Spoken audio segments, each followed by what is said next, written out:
Am I the a-hole for telling my dad it's not my job to make sure my half-siblings have a mom? My parents divorced when I, 17 male, was 5. I'm not sure on why, but part of me has always figured dad cheated on mom because he was with someone suspiciously fast afterward, like that same month fast. But my mom never spoke about it. She just told me both she and dad loved me and that would never change, and I would never have to choose between my parents.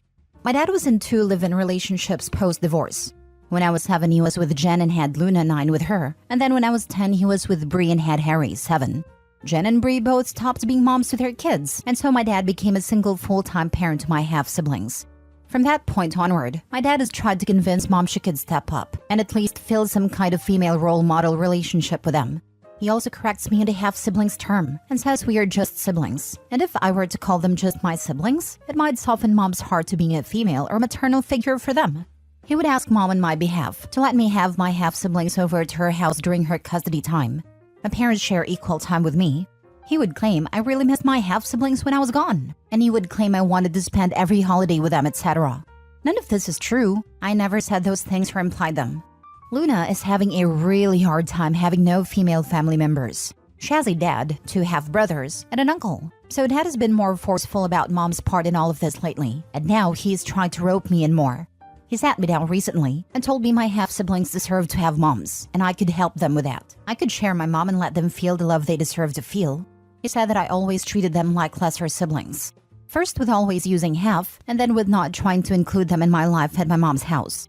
He told me this is where my role as big brother needs to really take off. In a response, I told him it's not my job. It has never been my job to provide my half-siblings with a mom. I told him it was on him and their actual moms to do that. And I told him it was sick how he kept trying to rope my mom in. I told him to accept that he only had 1 kid with mom, and she was only obligated to care for me. His answer to that was, I was disappointing him with both my response and lack of concern for the overall well-being of my half-siblings. And he told me to do better, be better, and care more about my innocent little siblings. I told my mom about it, and she tore dad a new one for putting this on me. She told me I'm not wrong for what I said to him, but my uncle also said I could have more compassion for my innocent half-siblings. Am I the a-hole? Now for the top comments. Not the a-hole. You and your mother have no obligation to provide a mom to your half-siblings. Your father is a moron to think his first wife needs to mother his next 2 children with other women. Your uncle's opinion is irrelevant. None of this is on you. Absolutely. I wish I could upvote this a million times. Your mother seems to have your back and your dad just wants time away from his kids. So if he can palm them off to your mom, it's a win for him. It must be cramping his style trying to find a 4th woman to have a kid with. It comes down to the fact that dad doesn't view women as individuals. He sees them as interchangeable, and based on the services they can provide and the tasks they do, like an employee, not a person and not a partner. This is probably why his relationships eventually fail. OP is not a-hole. Not the a-hole. Your siblings would be fine without a mom if your father stopped pointing out that they're missing out. Dad is just looking for a free babysitter. But dad picked the mother of these kids, and he chose poorly. That's on him, not your mom. It sounds like the best thing for you would be to just go stay with mom. Let dad figure his life out without putting any of it on you. Exactly. It is not OP nor her mother's problem nor fault that 2 out of 3 baby mamas of his are trash. And he's garbage for trying to parentify OP and dump his parental responsibilities on his first ex/OP's mom that has no legit reason, need, nor want to be a mother of his other kids except to OP who is her own. Not the a-hole. I bet OP's mother can't wait till OP is 18, so OP can go no contact on his pathetic butt. Next story. Am I the a-hole for telling my mother that she made her bed? Now she has to lay in it because she is upset that our relationship has changed? 2 years ago, my mother started dating a man. Despite expressing our reluctance to meet him, because she was serial dating we did not want to get attached, they forced the situation, making my sisters and me uncomfortable. Shortly after, he began staying over regularly. My mother's personality changed significantly after meeting him. Example, he would make disgusting comments about my mother in front of us, and she would just laugh. About a year ago, they came home after a date, and I, busy with a timed online university assignment, just shouted hello from my desk. 20 minutes later, with not a word to me or my sister, I heard the outside gate slam, and them leaving just as I finished my assignment. I went to check what was happening, but they were already gone.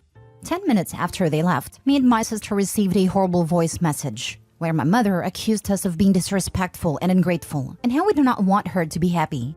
She also accused us of not greeting either of them when they came inside, though we both did. She left for a week and a half, leaving us with 4 days worth of food in the freezer and no money for electricity. I ran away to get my sister to school during this week, and also no return date. She wanted us to apologize for being brats and not greeting them before she would consider coming back. When we finally talked, she insisted that we were disrespectful for not dropping everything and meeting them at the front door to greet them when they came back, and also that neither of us greeted them in any form. Not true, because I did, and I heard my sister greet them as well. They are the ones who did not respond.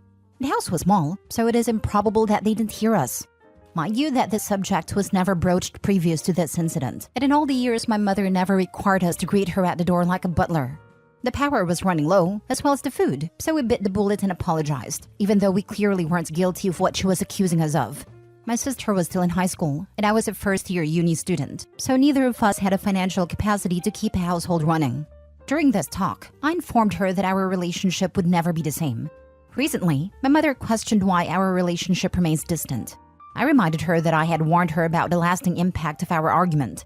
Trust in her as a reliable parent was shattered, and I couldn't simply forget the 2 weeks she abandoned us based on false accusations. While she urged me to move on, I emphasized that she created this distance, and I couldn't force a connection that no longer existed.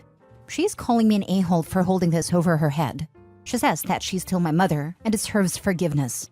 But despite her being my mother, I believe the trust has been irreparably damaged. She has given me no indication that she has changed. So, am I the a-hole for what I said?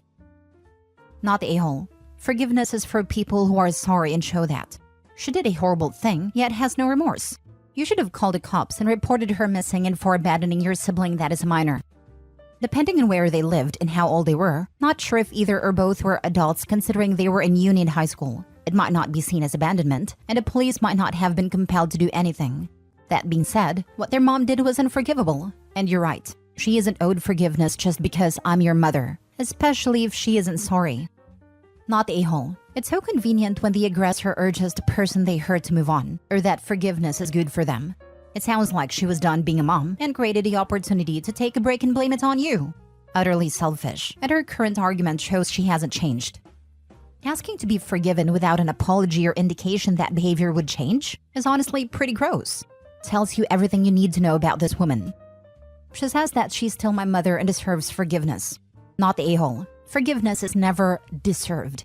She can ask for it, or ask what she must do to earn it, but it cannot be simply demanded. Mom apparently thinks that being a parent is a type of exemption from ever needing to apologize. Next story. Am I the a-hole for telling my daughter, who is facing homelessness, that only her and the baby can move in with me, not her husband? The husband has lived in their apartment for a number of years. The owners recently sold it, and the new ones are moving in. The problem is, rents have gone up dramatically. The rent they are paying is $1,100 for a one-bedroom, which I thought was a lot. But now that I'm trying to help them find a place, most are now going for around $2,000 a month or more. They can't afford this.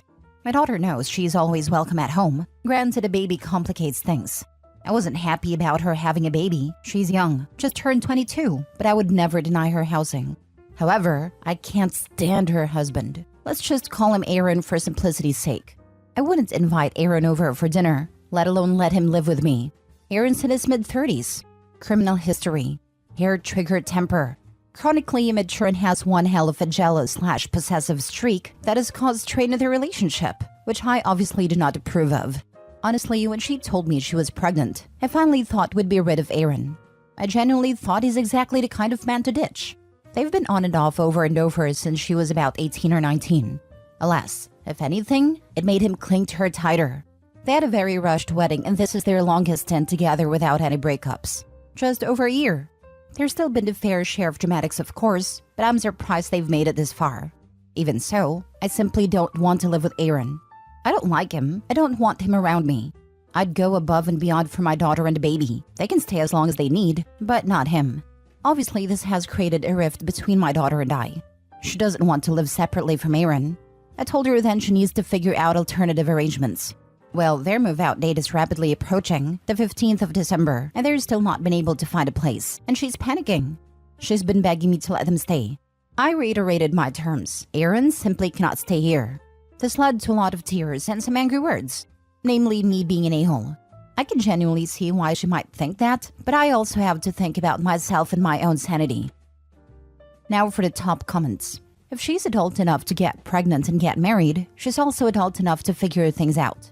Either she accepts her terms as it's her house, or they can stay with friends or his family. Can't have it both ways. Not the a-hole. Unfortunately, that's not really how things work. I realize that even adults need help from time to time, sometimes a lot of help, and that's okay.